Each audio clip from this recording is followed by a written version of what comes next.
कैसे हो आप सब। कोरोना की वजह से आप सब घर में बने बैठे होगे ना। चलिए आज आपकी क्लास लेते हैं फ्लाइंग टुगेदर चैप्टर की। ठीक है, जैसे कि आपको पता है कि मैं इस साल आपको इंग्लिश कराने वाला हूँ, तो आज आपका चैप्टर है फ्लाइंग टुगेदर। इसमें आपको कुछ भी नहीं है, सिर्फ थोड़ी सी टिप्स याद करनी है, सम इम्पोर्टेंट टिप्स। ठीक है, ये chapter this is only a story. ठीक है, this is an interesting story. ये आपने पहले पढ़ी भी होगी, पहले सुनी भी होगी स्टोरी। मैं आपको इस स्टोरी को सिर्फ 14 पॉइंट्स में क्लियर करूँगा।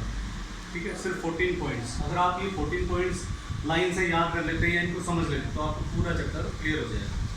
देखिए कैसे।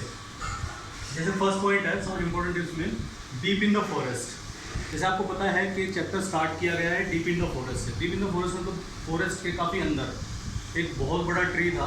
That was a tall tree in which many birds lived there. Many birds मतलब वो एक होम था, एक घर था। किसका? Flock of wild गीज। फ्लॉक, जैसे कि आपने देखा फ्लॉक एक इम्पोर्टेंट वर्ड है, कोल्ड फ्लॉक ऑफ वाइल्ड गीस। ये जो गीस होते हैं ये this is type of bird. ठीक है, ये बर्ड हैं जो बहुत सारे, फ्लॉक का मतलब होता है ग्रुप ऑफ बर्ड्स। तो ये फ्लॉक रहता था उनका, मतलब एक पूरा परिवार, एक पूरा गुच्छा, एक पूरा ग्रुप उस पेड़ पे रहता था। कहाँ रहता था? Deep in the forest. ठीक है, उस पेड़ के नीचे से, रूट पे से एक स्मॉल क्रीपर ने चढ़ना स्टार्ट किया। क्रीपर क्या होता है? It is type of a plant which needs a support to grow up.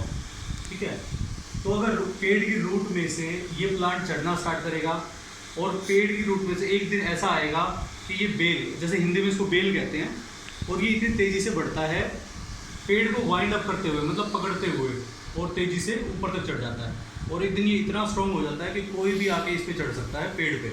ठीक है, किसके थ्रू? क्रीपर के थ्रू। तो इसमें जो जैसे वाइल्ड गीज होते हैं, जैसे घर में एक मुखिया होता है सबसे बड़ा, जो भी निर्णय लेता है, जो डिसीजन लेता है। वैसे आपने देखा कि इनकी जो वाइल्ड गीज की जो फैमिली है, इसमें भी एक जो ओल्ड बर्ड है, जो ओल्डेस्ट बर्ड होगा वो इनका मुखिया होगा। मुखिया मतलब मुखिया ने बोला कि लेट अस डिस्ट्रॉय इट। ठीक है, कि इसको अभी काट दो। किसको काट दो? क्रीपर को अभी से काट दो। मैंने एक क्वेश्चन मार्क लगाया यहाँ पे, वाई, क्यों? बाकी सब जितने भी गीस है वो कहने लगे क्यों काट दें, क्या हुआ? What harm can it do? ये हमारा क्या बिगाड़ेगी, ये हमें क्या नुकसान पहुंचाएगी? जो ओल्ड बर्ड है वो कहता है कि it will grow up soon, it will be thick and strong. ठीक है, ये बहुत तेज़ी से बढ़ेगी। जैसे कि आपको पता होगा कि बहुत सारी बेल ऐसी होती हैं जो 1 feet per day, 2 feats per day, इस तरह तेज़ी से बढ़ते हैं। ठीक है, तो उसने यही कहा कि जो क्रीपर है वो तेज़ी से बढ़ेगी और वो एक दिन इतनी स्ट्रॉन्ग हो जाएगी, इतनी मोटी हो जाएगी कि वो किसी के लिए भी पॉसिबल होगा। ये देखिए 6-7 पॉइंट है, possible to someone to climb. ठीक है, किसी के लिए भी संभव हो पाएगा कि वो उस क्रीपर की हेल्प से पेड़ पे चढ़ जाए। कोई भी आ सकता है, जैसे कोई हंटर आ सकता है, और एक्चुअल में ऐसा ही हुआ। उस समय तो उन सारे जितने पक्षी उन्होंने वो बात टाल दी कि ये ऐसे मजाक कर रहे हैं, ऐसे ये बूढ़े हो चुके हैं और ये मतलब सीरियस नहीं है। जबकि जो ओल्ड बर्ड है वो काफ़ी सीरियस था उस टाइम, कहने के टाइम, क्योंकि उसको पता था कि ये हमें हार्म पहुंचा सकती है। लेकिन बाकियों ने इसको बिल्कुल मजाक में लिया और इस चीज़ को बिल्कुल टाल दिया। ठीक है, जो ओल्ड बर्ड है वो बार बार कहता ही रहा, लेकिन किसी ने उसकी बात नहीं मानी। एक दिन 8 point, one day a Hunter came up and climbed and spreaded a net. एक दिन क्या हुआ, एक हंटर आया सच में, और वो उस क्रीपर की हेल्प से, क्योंकि टाइम टू टाइम जैसे टाइम बीता, जो क्रीपर वो काफ़ी स्ट्रॉन्ग हो गई, इतनी मजबूत हो गई कि कोई भी इंसान चढ़ सकता है। ऐसे ही एक दिन एक हंटर आया, उस क्रीपर के हेल्प से उस पेड़ पे चढ़ गया और उसने क्या किया, एक नेट बिछा दिया, एक जाल बिछा दिया पक्षियों को पकड़ने के लिए। 9 गीस वर ट्रैप्ड। अब जैसे सुबह पक्षी गए हुए थे अपना दाना चुगने के लिए, शाम को जब पक्षी वापस आए, जितने पक्षी सब वापस आए, तो वो सारे उस जाल में फंस गए। नेक्स्ट है प्रिटेंडेड टू बी डेड। अब ये प्रिटेंडेड टू बी डेड का मतलब होता है मरे जैसा लगना, मरे हुए जैसा लगना। अब ये कैसे हुआ होगा? जब वो सारे पक्षी जाल में फंस गए तो वो चिल्लाने लगे जोर जोर से कि अब क्या होगा, अब क्या होगा, अब क्या करा जाएगा। तो जो ओल्ड गीस था उसको बार बार बोलने लगे, सॉरी सर, हमने आपकी बात नहीं मानी, काश हम बात मान लेते और इस क्रीपर को काट देते तो आज ये जो हंटर है वो ऊपर आके नेट ना बिछाता और ये जो क्रीपर है वो इतनी स्ट्रॉन्ग ना होती। बट हमने आपकी बात नहीं मानी, उसके लिए हमें माफ़ कर दीजिए। बट अभी हमें इससे बचने के लिए कोई उपाय बताइए। तो जो ओल्ड गूस था उसने कहा कि आप चिंता करने की कोई ज़रूरत नहीं है, अब हम सब मिलके एक प्लान बनाते हैं। आपको क्या करना है कि जैसे ही जो हंटर आएगा वापस हमें पकड़ने के लिए, हर कोई क्या करेगा, जैसे मरे हुए पड़े हैं ऐसे गिर जाना सभी।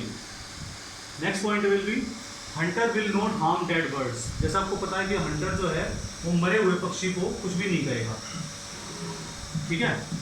तो हंटर क्या करेगा, जैसे ही हंटर आएगा आप सबको कैसा हो जाना है जैसे कि आप मरे हुए हैं, ठीक है, और आप सभी ऐसे ही लेट जाएंगे।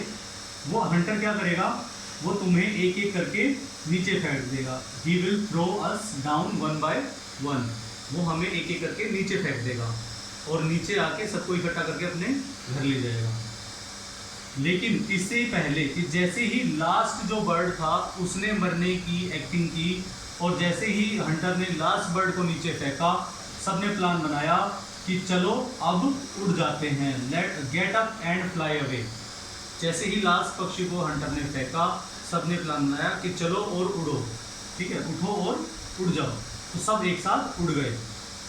ऐसे ही हुआ, हंटर ने 1 by 1 फेंका सबको और लास्ट को जैसे ही फेंका सब एक साथ उड़ गए और हंटर जो है वो देखता रह गया। तो ये आपका चैप्टर था। आपने देखा कि 14 पॉइंट्स थे टोटल, इसमें कंप्लीट स्टोरी हो गई है। तो इसके लिए कुछ होमवर्क देता हूँ आपको पता है कि कल मैंने आपको कुछ होमवर्क दिया था, वो था कि एक पेज हैंडराइटिंग करनी थी चैप्टर की, ठीक है, और न्यू वर्ड्स लिखने थे। तो मुझे लगता है आपने न्यू वर्ड्स तो लिख ही लिए होंगे, ठीक है। इन न्यू वर्ड्स का मतलब वर्ड मीनिंग, अब इनके मीनिंग लिखेंगे आप। न्यू वर्ड्स तो आपने लिखे ही थे, इनके मीनिंग साथ में लिखेंगे आज के होमवर्क में, यही आपका होमवर्क होगा। और इन 14 पॉइंट्स को, इस वीडियो को बार बार देख के इन 14 पॉइंट्स को आप समरी बना के, जैसे ऊपर आप टॉपिक डालेंगे समरी ऑफ द चैप्टर, ठीक है। और समरी ऑफ द चैप्टर में आप ये 14 पॉइंट नंबर 1 to 14 ये पॉइंट आप लगातार लिखेंगे और ये स्टोरी आप बार बार इन पॉइंट्स के थ्रू याद करने की कोशिश करेंगे। अगर आपको ये स्टोरी याद हो जाएगी तो आप इसमें जितने भी क्वेश्चन आंसर्स आने वाले हैं आपको मतलब बहुत इजी लगेगा उनके आंसर्स देने के लिए, ठीक है। तो आज की वीडियो में सिर्फ इतना ही। बाकी जो वीडियो मेरी नेक्स्ट वीडियो आएगी उसमें आप इसके क्वेश्चन आंसर्स प्लस जो और ग्रामेटिकल पोर्शन है उसको मैं आपको सोल्व कराऊंगा। और मुझे लगता है कि आपको ये पसंद आया होगा वीडियो और आपको समझ भी आया होगा पूरा चैप्टर। तो इसी के साथ थैंक यू वेरी मच।